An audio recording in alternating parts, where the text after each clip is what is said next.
Hello everyone, কেমন আছেন সবাই? দীপশিকার আরও একটি ব্লগে আপনাদেরকে অনেক অনেক স্বাগত জানাই। তো আমি সবার আগে স্নান করে নিয়েছি। তো স্নান করে এখন তৈরি হতে চলে এলাম। তো আমার একটু দেরি হয়ে যায়। তো বলতে কি আমার সবার শেষ হয়ে গেলেও শেষ হয় না, কিছু টান থেকেই থাকে। তার জন্য আমি আগে থেকেই রেডি হয়ে যাচ্ছি। এটা সবার কথা, আমার কথা নয় আর কি। তো তাই যাই হোক, আমি আগে আগে রেডি হয়ে যাচ্ছি। আর এদিকে আমার বোন কিন্তু ততক্ষণে স্নান করতে লেগে গেছে। আমি বললাম যে আমি রেডি হচ্ছি, তুই স্নান করে নে, তারপর তুই রেডি হবে। তো ও স্নান করে চলে এসছে ভাতের থাল নিয়ে। এই যে দেখুন বসে পড়েছে, কিন্তু মোবাইল হাতে থাকলেও তাড়াতাড়ি খেতেই পারে না। তো খাচ্ছে আর মোবাইল দেখছে। যাই হোক, আর ওইদিকে বাবু দোকানপাট বন্ধ করে নিচ্ছেন, উনিও আমাদের সাথে যাবেন। আমরা অনেক দিন ধরে যাওয়া হয় না চারজন একসাথে কোথাও।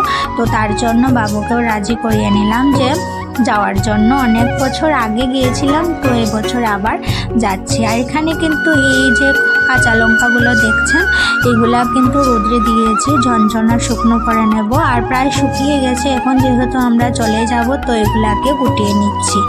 আর মামার বাড়ি এসে গেছি, এসেই কিন্তু আমরা বাগানে চলে এসেছি। এই যে দেখুন, বাগানে এসে আমরা এই টুপিটা দিয়ে অনেকগুলো ফটো ক্লিক করলাম আর কি। আর নদীতেও গেছিলাম, এটা ধলাই নদী, এটাতেও গিয়ে কিছু ফটো ক্লিক করে নিলাম। আমাদের এদিকে যেহেতু নদীটা নেই, তো তার জন্য নদীতে গেলে খুব ভালো লাগে সময় কাটাতে। তো অনেকক্ষণ সময় কাটিয়ে এসে গেছি এখন বেগুন বাগানে। যেহেতু এখানে অনেকগুলা বেগুন ধরেছিল, তার জন্য আমরা নিজেদের জন্য কিছু বেগুন তুলে নিচ্ছি। তো প্রত্যেকবারই আমরা যখনই মামার বাড়িতে যাই না কেন, আমরা কিন্তু সবজি নিয়েই আসবো, এটা আমাদের নিয়ম। আমরা যখন যাব আমরা এক ব্যাগ সবজি কিন্তু নিয়েই আসবো, মোটামুটি এক সপ্তাহ চলে যায় করে। তো এখানে অনেক সুন্দর লাউ, তারপর মামি বলছেন যে ওই যে লাউটা ধরেছে ওইটাও পেরে দিতেন। তো লাউ বেগুন মোটামুটি আমরা নিয়ে নিয়েছি এই বাগান থেকে। এই যে দেখুন কি সুন্দর সুন্দর লাউ ধরেছে। আর এইগুলি যে গাছগুলা দেখছেন, এগুলা হচ্ছে আদা গাছ। তো আমরা কিছু আদাও নিয়ে নিয়েছি। তো ওই যে দেখুন লাউটা পাড়া হয়ে গেছে, তো এখন লাউটা নিয়ে চলে আসবো।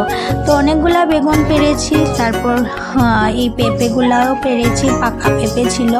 আর এখন এসেছি সর্ষে খেতে। এই যে দেখুন কত সুন্দর সর্ষে ক্ষেতটা।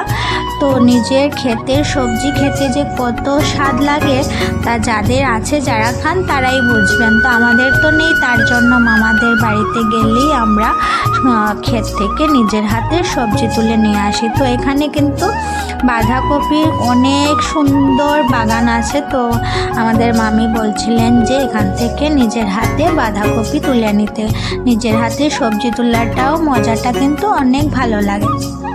তো এখানে আমার বাবুকে দেখুন একটা বাঁধাকপি উঠিয়ে নিয়েছেন উনি, আর খুব মজা করছেন, কারণ নিজের হাতে সবজি তুলেছেন তার জন্য, যেহেতু আমাদের কোনো খেতি জমি নেই। আর এখানে দেখুন আলু গাছগুলোতে সুন্দর সুন্দর কই এসে গেছে, ফুল এসে গেছে। আশা করছি এগুলাতে আলু আর বেশি দিন নয় আসবে। তো সুন্দর লাগছে ক্ষেতটাকে। আর এখানে দেখুন টমেটো বাগানেও কিন্তু টমেটো ধরেছে ছোট ছোট, তো ভিডিওর মধ্যে ভালো করে দেখা যাচ্ছে না। আর এখানে মামি পালং শাক নিয়ে নিচ্ছেন। পালং শাকও আমাদের খুব ভালো লাগে খেতে, তার জন্য পালং শাক কিছু নিয়ে নিয়েছি। আর মাও এদিকে পালং শাক উঠাচ্ছেন কিছু। আর এই যে দেখুন বড়ই গাছ ভর্তি বড়ই, এগুলা পাকেনি, তো আমরা খাওয়া ভাগ্যে আসলো না। তো পরে কখনো যদি যাই তাহলে এই বড়ইগুলা নিয়ে আসবো আর কি। তো বন্ধুরা, আজকের ভিডিওটা এখানেই শেষ করছি। ভালো লাগলে লাইক কমেন্ট শেয়ার করে দেবেন, আর আমার ভিডিওকে সাপোর্ট করে দেবেন। টাটা, ভালো থাকবেন, সুস্থ থাকবেন, দেখা হবে পরের ভিডিওতে।